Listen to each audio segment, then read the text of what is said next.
কাদের সাহেব যে বক্তব্য রেখেছেন তাহলে সে আগে থেকেই এগুলো জানতো কিনা তা জানি না।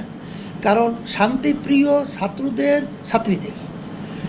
দাবির আন্দোলনে তার বক্তব্য ছাত্রলীগকে লেলিয়ে দিয়ে এই ধরনের হত্যাযজ্ঞ এবং বিভিন্ন দেশীয় অস্ত্র বিভিন্ন ধরনের এগুলো তারা প্রকাশ্যে তাদের উপরে আক্রমণ করে এই ধরনের একটা পরিবেশ তৈরি করা, তাহলে এই কথাটা সে বলবে বিধেই কি এই ধরনের বক্তব্যের মাধ্যমে ঘটনা ঘটাইল কি না, সেটা তো আমাদের প্রশ্ন।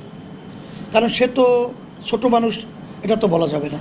সে তো বিজ্ঞ রাজনীতিবিদ, বক্তব্যের পরিপ্রেক্ষিতে কী হতে পারে এটা তো তার আগে হিসাব নিকেশ থাকারই কথা আছেও, যে এই বক্তব্যের পরে কি হবে, এরপরে কি হবে, এটা তো স্বাভাবিক একটা হিসাব থাকে।